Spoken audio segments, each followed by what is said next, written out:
Radio UNAPEC. Soy Rosa Fernández, directora de la Escuela de Derecho de UNAPEC. Sean todos bienvenidos y bienvenidas a esta su radio UNAPEC. En el día de hoy estoy en compañía del maestro Washington González Nina, quien es nuestro profesor de Derecho del Trabajo, pero además de eso es un experto en todo lo que tiene que ver con Derecho del Trabajo en la República Dominicana.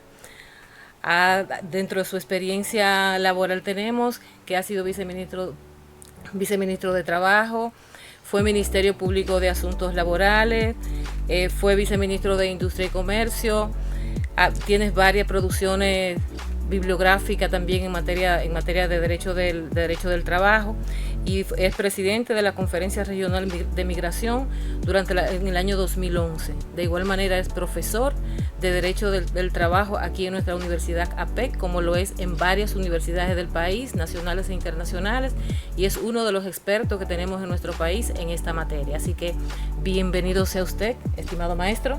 Saludos, Rosa, para mí es un placer estar aquí y es una gran oportunidad para nosotros poder tratar el tema que está de moda, que es el tema de las modificaciones a la legislación laboral. Exactamente, en ese contexto, como todos sabemos y todas, de que el país está inmerso en todo lo que tiene que ver con un proceso de reformas al Código de Trabajo, que algunos han denominado reforma laboral.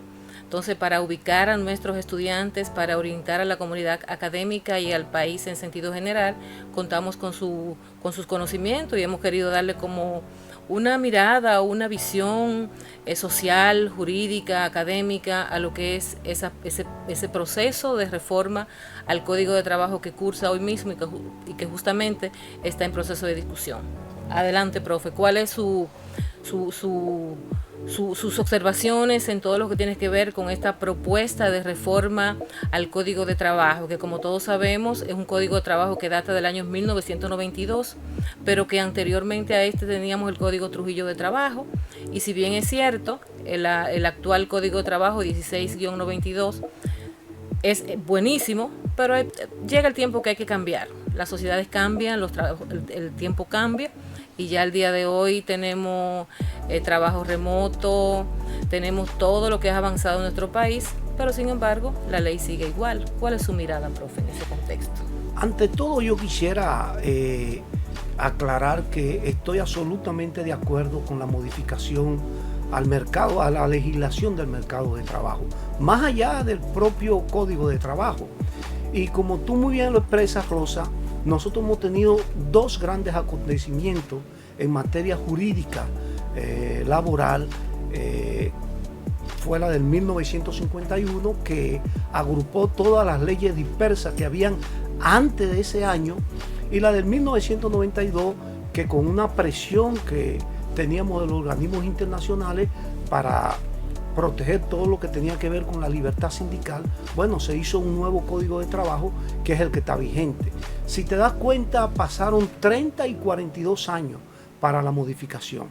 En este momento, donde la tecnología ha tenido un avance inmenso, bueno, con más razón, amerita en menor tiempo modificar la legislación del trabajo. Pero repito, estoy absolutamente de acuerdo con las modificaciones al Código de Trabajo. En ese sentido, yo entré a ChatGPT, porque ya esa es la moda, ¿verdad? Y le hice una pregunta, que cuáles son las razones para la modificación de una ley.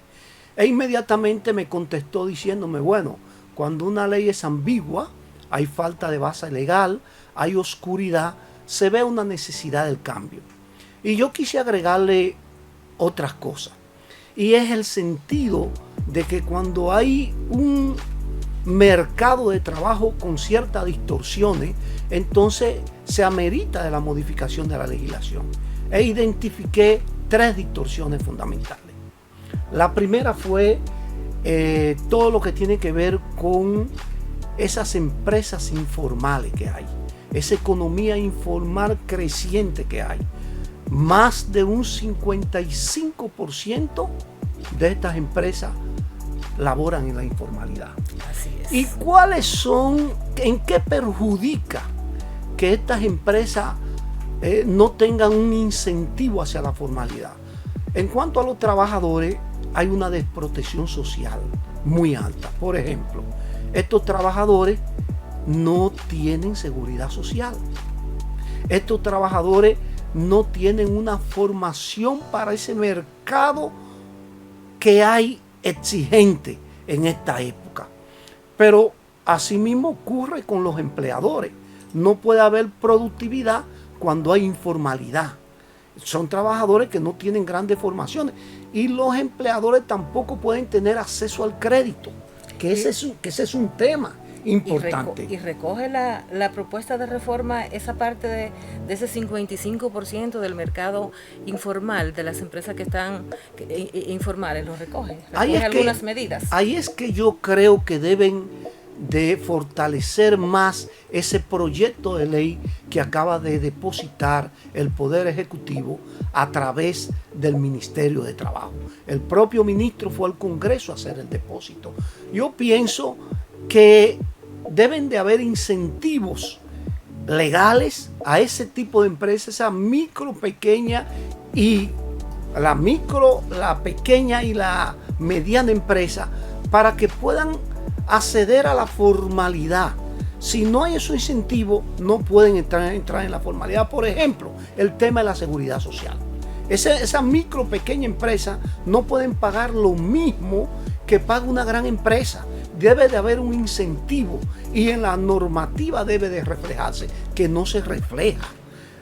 Esas micro, pequeña y mediana empresas, para poder entrar a la formalidad con el tema de impuestos internos, también tienen que haber ciertos tipos de facilidades. El mismo Ministerio de Trabajo, por ejemplo, ellas tienen que comprar las planillas de personal fijo. Bueno, vamos a exonerárselas. Eso no hay ningún problema. Y entonces llevamos esa empresa a la formalidad, porque déjame decirte, son más de 400,000 trabajadores que están laborando en esa empresa. Entonces, estamos hablando que hay una desprotección social en más de 400,000 trabajadores. O sea que lo primero sería que dentro de ese paquete de reforma del trabajo se incluyan entonces incentivos para que ese 55% se regularice y que por tanto todos los trabajadores estén protegidos. Claro, y una reforma al mercado de trabajo desde el punto de vista normativo no puede obviar eso. Un segundo aspecto, Rosa, es el caso del acceso a la justicia. Óyeme, necesariamente hay que crear las condiciones para que los empleadores y los trabajadores tengan un acceso rápido y fácil a la justicia. Cuando hablo de acceso a la justicia, yo estoy hablando del acceso que hay o que deben de tener los empleadores y los trabajadores al Ministerio de Trabajo como administración del trabajo y también a los tribunales. Te voy a poner un ejemplo muy sencillo. El despido. Dice el Código de Trabajo que una vez se despide al trabajador, dentro de las 48 horas tiene que ser comunicado por escrito al Ministerio de Trabajo. Imagínate que en el cercado, donde yo soy, sucede un hecho y tienen que trasladarse a la Mata de Farfán en 48 horas corriendo por escrito, cuando la tecnología ya está tan avanzada que eso podría hacerse vía electrónica. Entonces eso no puede obviarlo el proyecto o la reforma que se le haga al mercado de trabajo en materia normativa. Otra cosa, por ejemplo, cuando tú vas al tribunal, hay una demanda. Bueno, la primera audiencia en conciliación, perfecto. Pero tú depositas la demanda y a los 3 meses es que tú tienes la fecha de la primera audiencia. Pero hay una segunda audiencia y todavía no ha comenzado el proceso realmente, que es la audiencia de prueba y fondo. Después que termina la conciliación, si no han llegado a acuerdo, son 3 meses más. Ya tú tienes 6 meses con una demanda que lamentablemente ni siquiera se ha conocido el fondo del asunto. Entonces aquí es donde debe de versar la reforma. Yo sé que en la parte procesal hay una reforma, vamos a llamarla así, profunda. La creación de un juez conciliador, que no sé cómo lo van a hacer. No quiero hablar en otros términos, pero hay una dificultad inmensa. Te voy a poner un ejemplo. Habrá un juez de ejecución, habrá un presidente del juzgado de trabajo y habrá un juez conciliador y unos famosos ayudantes o colaboradores, que yo no sé cuáles son las condiciones. Entonces, en el país entero, en la provincia, todavía no hay jueces especializados en materia de trabajo. Y tú ahora vas a crear un juez conciliador. Es cierto que la conciliación no ha surtido sus efectos, pero no surtir sus efectos tú lo corriges. Por ejemplo, los requerimientos para ser conciliador son, o para ser vocales como se le llama, son que él tiene que tener 25 años más. Pero ven acá, hay un estudiante de derecho que tiene 18, 19 o 20. Es el mejor conciliador que puede existir, y veo muy bien que en el proyecto se plantea crear la escuela de conciliadores. Eso está excelente, pero tenemos que agilizar los procesos, porque es que aquí está la alimentación de un trabajador y la estabilidad de una empresa. Entonces, esos son ejemplos que deben de estar en ese proyecto para tener un mejor acceso a la justicia. Y una tercera parte, Rosa, es el tema de la generación de empleo. Óyeme, cualquier modificación a la legislación tiene que tener incentivo a crear empleo, como llama la OIT, empleos decentes. Empleo decente. ¿Qué significa un empleo decente? Que tú labores en un lugar donde hayan condiciones de higiene y seguridad considerables, donde hayan salarios justos, etcétera, etcétera. Y aquí, ¿quiénes son los que crean empleo? Los empleadores. Entonces, a los empleadores tú tienes que ofrecerle facilidades en la formación de esos trabajadores. Ahora, tú tienes el Infotec. Óyeme, el Infotec cada año te dice que formó 32,000 personas. ¿Pero en qué lo formó? Lo formó, ¿saben qué? Haciendo bizcocho, en pintura. Eso no puede ser en un país como este. Ya Infotec tiene que competir con los institutos tecnológicos que hay aquí.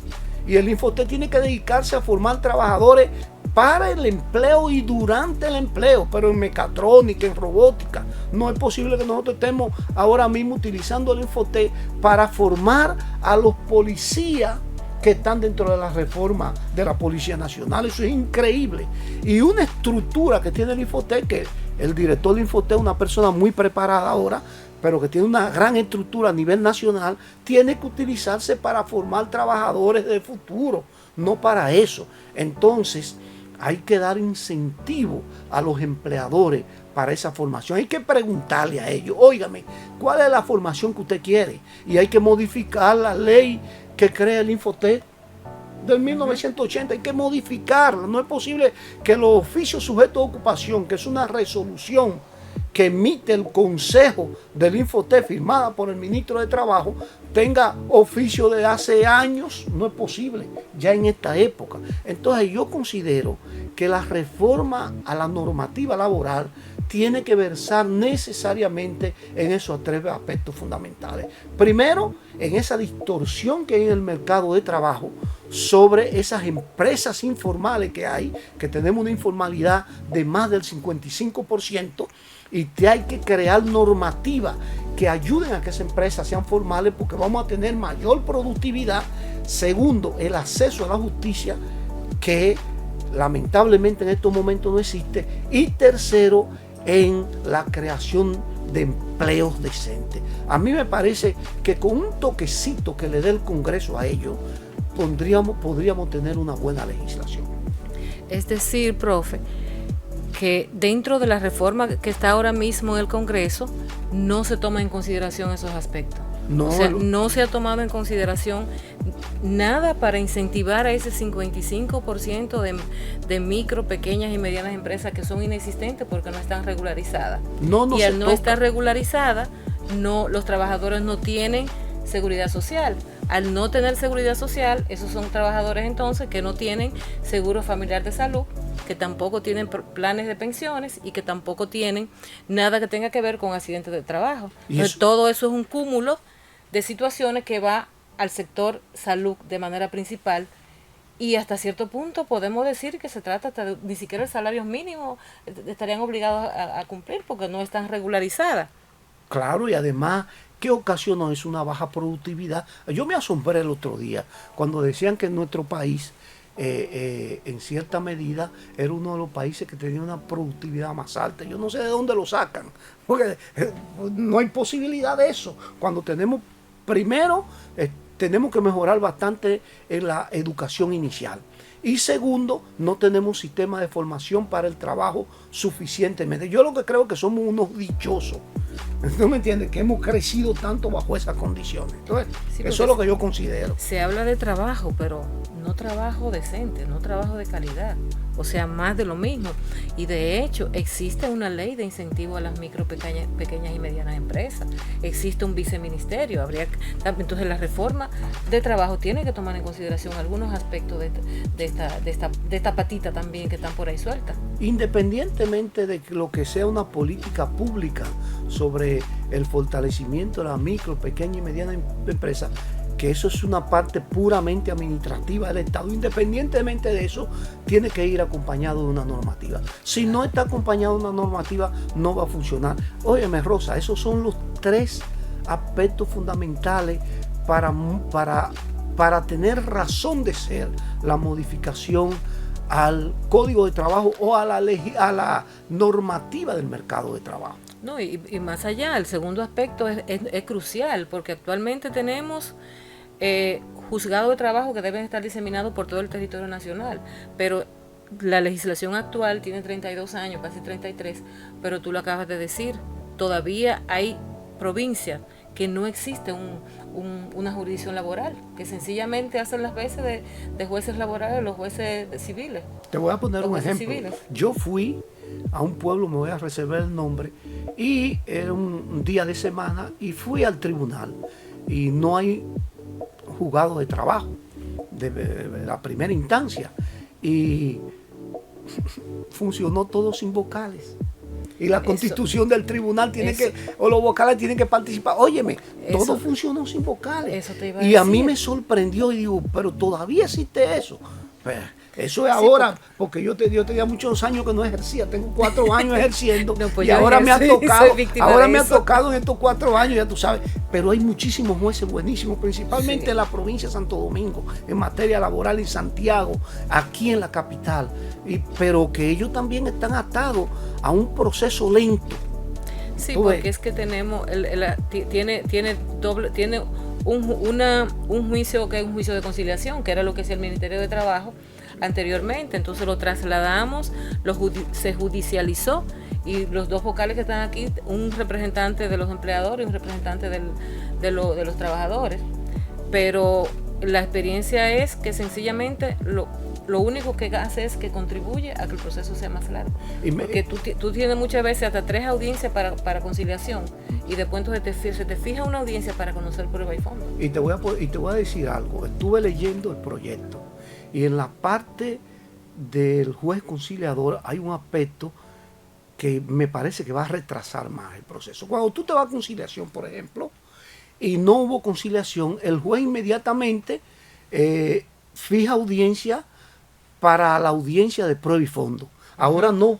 Ahora lo que dice es que dentro de las 48 horas, luego de la conciliación, entonces el juez de fondo va a fijar la fecha de audiencia. O sea que vamos a tener que esperar ahora 48 horas, quién sabe si más, para que nos pueda fijar la audiencia de fondo. Entonces, eso no puede ser, porque tiene que ser un procedimiento rápido. Así no puede haber un acceso a la justicia viable. Y en ese sentido también la legislación actual establece que para tú subir a la jurisdicción laboral no se requiere ser abogado, pero sin embargo el conjunto de tecnicismo que tiene el proceso laboral impide que eso sea cierto. Mira, yo vi algo interesante ahí, por ejemplo, ahora que tú mencionas la presencia de los abogados. Primero, la presencia del empleador y el trabajador es obligatoria. Y dice, si el empleador puede designar un representante, pero no habla del trabajador. Óyeme, y dice que la presencia es obligatoria. ¿Qué quiere decir? Que si el abogado va a representar al trabajador, aunque tenga un poder, no puede ir. Tiene que ser la presencia del trabajador, y si el trabajador se enferma ese día, ¿se le va a retrasar el proceso?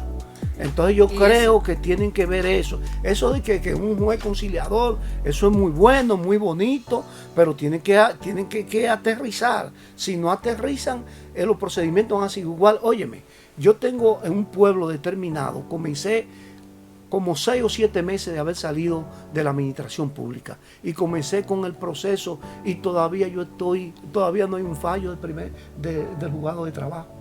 No hay fallo. O sea, ya tengo 2 años y pico, casi 3 años en eso.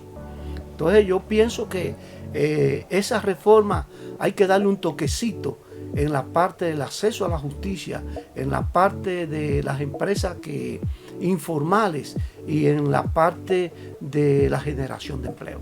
Y algo que tú mencionabas, o sea, estamos en un proceso ya donde existe una ley de medios que la reforma del Poder Judicial hacia la virtualidad, pero sin embargo todavía eso no se hace de manera directa. Dimisión de un trabajador. Tiene que ir obligatoriamente al ministerio. Despide un trabajo, tiene que ir. Pero hay algo interesante. Se habla en la introducción del proyecto, se dice, estamos buscando fortalecer la administración del trabajo. ¿Y tú sabes qué es lo que están haciendo? Concentrando todo el proceso en la Dirección General de Trabajo. ¿Tú me entiendes? Ya tú sabes. Y el de la cesantía, ya te imaginas, bueno, de eso podemos hablar con eso un poco. Cerrar un poco. Sí. ¿Y qué me dice del tema de la actualidad, del día de hoy? El tema de la cesantía, del seguro de trabajo.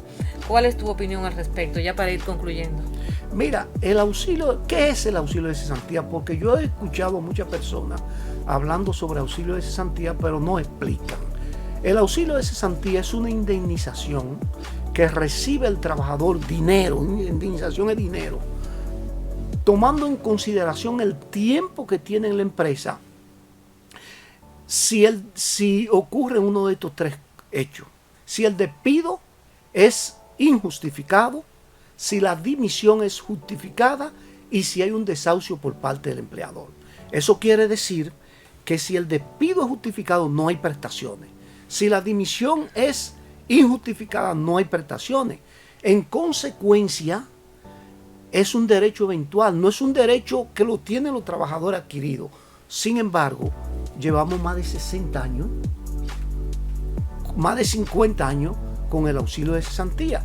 No es posible que ahora vengan a decir, mire, ya se acabó el auxilio de cesantía, esto ya se acabó. No, la propuesta tiene que ir más profunda. Óyeme, si tú me planteas a mí como trabajador que estoy recibiendo el auxilio de cesantía hace mucho tiempo por las causas que le acabo de mencionar, y tú me dices a mí, vamos a crear un seguro de desempleo.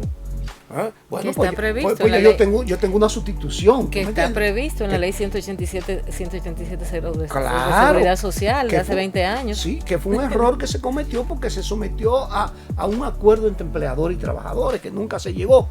Pero si tú me dices a mí, mira, el gobierno va a poner una semilla madre, ¿verdad? De ese dinero, de ese seguro de desempleo. Bueno, pues tú me estás diciendo otra cosa. Pero si tú me planteas que vamos a quitar el auxilio de cesantía, es casi imposible. Yo repito, no es un derecho adquirido, pero tengo 50 años recibiéndolo. Y por otro lado, vi que los empleadores han hecho una propuesta, parece que llevaron al Congreso posteriormente, que fue la propuesta de que, por ejemplo, que no se den de prestaciones laborales más de 10 salarios mínimos. Eso hay que estudiarlo bien primero. Cuidado si los empleadores están diciendo que en cualquier momento yo me puedo ir de la empresa y me dan mis prestaciones, que lo que no me tienen que dar es si pasa los 10 salarios mínimos. Cuidado, porque si es así, yo lo veo muy bien. Si yo entonces tengo 2 años en la empresa y me quiero ir, me voy y usted me va a dar las prestaciones, pues yo me voy. Entonces eso va a crear un problema de rotabilidad en la empresa terrible que no lo van a poder aguantar. Y por último quiero mencionar algo. Una vez, yo le llamo mi gran mentor, a quien le tengo el respeto más grande y uno de los laboralistas más grandes que hay en América y en el mundo, que es Rafael Albuquerque, que hacía, yo no sé si él lo menciona ahora, no sé, pero él decía lo siguiente: hay que tener mucho cuidado con quitar el auxilio de cesantía. ¿Por qué? Porque las indemnizaciones están tasativamente establecidas. Si yo tengo 5 años en la empresa, me dan tanta cantidad de dinero, ya el juez no me puede condenar por más de eso. si quita el auxilio de cesantía, va a aparecer los mismos abogados que aparecieron, los denominados Mau, que aparecieron con el Código del 92, donde van a perseguir las empresas y van a demandar en indemnizaciones. Y te va a encontrar con 1, 2 o 3 jueces que no te van a condenar a esas prestaciones que están tasativamente establecidas, sino que te van a condenar a 2 y 3 millones de pesos. Y ahí sí es verdad que se van a caer la empresa. Entonces tienen que pensarlo muy bien, muy bien. Repito, ese no es un derecho adquirido, como dicen los trabajadores, pero los empleadores tienen que pensar muy bien en eso, después de 50 años quitar el auxilio de cesantía. Y hay un aspecto importante, que es el aspecto político. Ningún gobierno va a querer en un momento determinado decir se acabó la cesantía, te va a sacrificar políticamente, y hay que ver todo desde el punto de vista realista, pero tiene que utilizar la parte jurídica y también tiene que ser consecuente, porque no es posible que tú digas ya se quitó, eso no puede ser tampoco. No, es decir, que al hablar de cesantía, en la reforma actual tenemos que hablar combinado de 3 factores. Número 1, la implementación de esa parte, o la profundización o reforma, como se le quiera llamar, de la Ley de Seguridad Social. El número 2, aunque la cesantía no es un derecho adquirido per se, pero sin embargo, si se toma si se toma cualquier medida que se tome, hay que tomar en consideración aquella cantidad de empleados, el tiempo que tienen en las empresas, y ahí viene otro elemento también a considerar: pasivo laboral de las empresas. Y número 3, tomar en consideración la calidad de los posibles empleos que puedan venir luego, para prever situaciones así al respecto. Mira, yo tengo un consejo. Yo duré 29 años en todo este tema, en la parte administrativa y como docente. Y participé bastante en el tema de la Organización Internacional del Trabajo, cuando fui presidente de la Comisión de Aplicación de Normas en el año 2017, donde conocía todas las quejas de todos los países que llevaron ahí a la conferencia. Retiren ese proyecto y comiéncenlo de nuevo y siéntense ya. Tenemos 5 años tratándolo. Yo fui mediador en el 2017, y llegamos a acuerdo en toda la parte de procedimiento y nos quedamos en otra. Vamos de nuevo a sentarnos y vamos a ver, y vamos a hacer la cosa bien para que duremos 5 o 6 años con un código que beneficie a los empleadores y beneficie a los trabajadores, y en consecuencia beneficie la productividad y se beneficie el país. Para mí ese es el consejo que yo doy ahora mismo, porque salir con un código que tenga esa deficiencia se convierte en un gran problema. Señores, duramos 31 años para poder entrar a la modificación. Entonces eso va a ocasionar un gran problema. Pues muchísimas gracias, profe. No quisiera despedirlo sin que antes me cuente cuál ha sido su experiencia como docente de una PEC aquí durante 3 décadas aproximadamente, sí, y algo más. Ya cumplo 30 años dando clases aquí, casi 30 años. Mira, yo creo que esta universidad, no es ahora, no es desde ahora, hace un tiempo, que tiene un aspecto positivo que ha ayudado al crecimiento específicamente de la Escuela de Derecho. Y es que la mayoría de profesores de aquí de la universidad o son profesores, por ejemplo, si es de Derecho Penal, que es un juez en materia penal, si es de Derecho Civil, juez en materia civil, Derecho Laboral, gente que trabaja en la administración del trabajo, en el área laboral, y en Derecho Comercial, por ejemplo, gente que ha trabajado en industria y comercio, o que ha estado en una firma de abogados que trata el tema de derecho comercial. Yo creo que esa es una gran ventaja, y por eso el crecimiento tan grande. Fíjate, si tú no te das cuenta, nosotros estamos siendo casi líderes en esta universidad en los temas de discusiones sobre modificaciones a leyes. Aquí mensualmente casi se traen jueces, presidente del Tribunal Constitucional, presidente de la Suprema Corte de Justicia, a discutir diferentes temas que están en la paleta pública. Somos nosotros que lo hemos hecho en esta escuela. Así es que yo te felicito a ti y al señor Moscoso Segarra, que ha sido un titánico el trabajo que han hecho aquí respecto a todo eso. Pues muchísimas gracias, profe. Así que le agradezco infinitamente, y nada, es una pequeña contribución a lo que puede ser ese proceso de fortalecimiento y sensibilización en materia de derecho del trabajo a nuestra comunidad académica y al país en sentido general. Muchísimas gracias. Radio UNAPEC.